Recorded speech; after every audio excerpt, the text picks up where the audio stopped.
अच्छा जी, तो इस वीडियो के अंदर हम एक ऐसा टूल डिस्कस करेंगे जो पूरी दुनिया के यूट्यूबर्स अपनी ग्रोथ के लिए इस्तेमाल करते हैं और वो है कोलैबोरेशंस।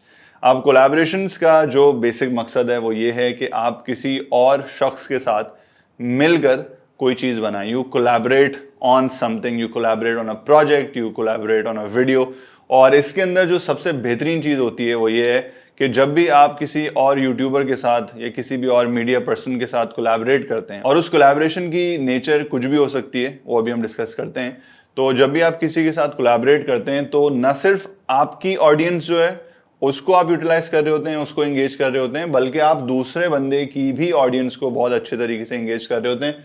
एंड उसके लिए भी एग्जैक्टली यही हो रहा होता है कि वो अपनी ऑडियंस को एंगेज कर रहा होता है और वो आपकी ऑडियंस को एंगेज कर रहा होता है। और कोलैबोरेशंस के अंदर बेसिकली एक्सपेरिमेंटेशन का जो पोटेंशियल है ना, वो बहुत बढ़ जाता है। और उस एक्सपेरिमेंटेशन की वजह से आप ऐसे सर्कल्स के अंदर, ऐसी टारगेट ऑडियंसेस के अंदर टैप इन कर सकते हैं जिन ऑडियंसेस के अंदर प्रॉब्ली आप अपने नॉर्मल कंटेंट के साथ नहीं कर सकते थे। So for example let's say कि मेरा एक चैनल है और ये कोलैबोरेशन मैंने अभी स्टार्ट नहीं करी, ये वाली जो मैं अभी आपको बताने जा रहा हूँ। और द रीजन मैं आपको बता रहा हूँ is because I actually planned this for the month of सितंबर।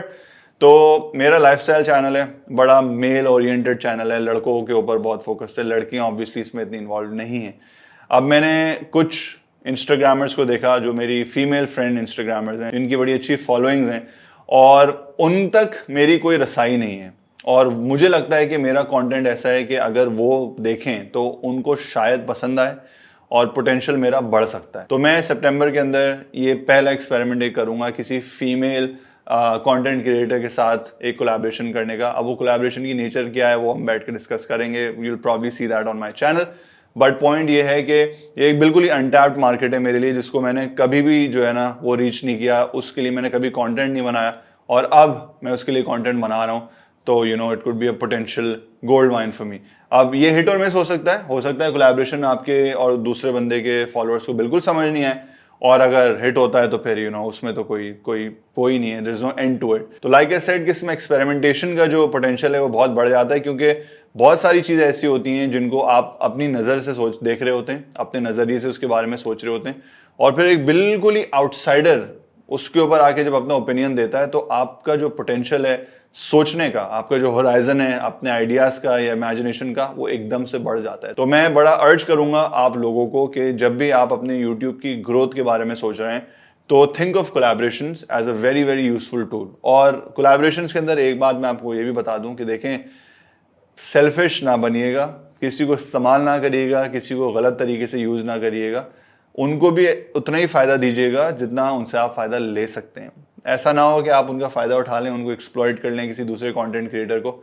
ये बात अच्छी नहीं है, क्योंकि देखें यार, दुनिया का भी तो एक निज़ाम है ना। आप बुरा काम करेंगे तो इवेंचुअली बुरा काम आपके साथ होगा। आई नो एथिक्स की क्लास नहीं है ये, बट मैंने शुरू से लेकर अब तक आपको जितनी भी चीज़ें बताई हैं उसमें मेरी कोशिश यही रही है कि मैं आपको एथिकल प्रैक्टिसेस के बारे में ज़रूर बताऊं कि यार सही तरीके से काम करें, गलत तरीके से काम ना करें। तो खैर, जब हम ग्रोथ की बात करते हैं, जब हम एक्सपेंशन की बात करते हैं, तो मेक श्योर कि आप कोलैबोरेशंस का इस्तेमाल ज़रूर करें। अच्छा, कोलैबोरेशंस के अंदर एक चीज़ जो मैं आपको बताना चाहूँगा वो ये है कि अपने कंटेंट की ओरिजिनलिटी को बरकरार ज़रूर रखिएगा। मैंने स्पॉन्सरशिप वाले मॉड्यूल के अंदर भी आप लोगों को यही बात बताई थी कि अपना कंट्रोल जो है ना बहुत ज़्यादा लूज़ ना करिएगा। ऐसा ना हो कि आप किसी आउटसाइडर को लेकर आएँ और वो शायद एक बहुत बड़ा यूट्यूबर हो और उसके स्टाइल के साथ फिट करने के लिए आप अपनी वीडियो का स्टाइल बिल्कुल चेंज कर दें। कोलैबोरेशन का मतलब ये होता है कि it should be a partnership, it should be a balance. और ये ना हो कि आपका कंटेंट बिल्कुल उस जैसा हो जाए या उसका कंटेंट बिल्कुल आप जैसा हो जाए। इस पर बैठकर सोचें एक्साइटमेंट के अंदर। ऐसा नहीं कि हर चीज़ पे यस सर बोल दिया और फिर बाद में आप पछता रहे हैं, आपकी ऑडियंस भी लूज हो गए। आपकी ऑडियंस ने बोला भाई अभी तक तो आप बिल्कुल सही थे, अब आप खड़े हुए सड़कों के ऊपर नाच रहे थे, मुझे तो समझ नहीं आया आपने क्या किया। ये बहुत बड़ा जंप हो जाता है। सो बी केयरफुल। मगर अगर आप इसको सही तरीके से स्मार्टली यूटिलाइज करते हैं तो कोलैबोरेशन एक बेहतरीन तरीका है अपनी व्यूअरशिप बढ़ाने का, अपना चैनल को ग्रो करने का और इवेंचुअली बड़ी मार्केट्स को रीच करने का।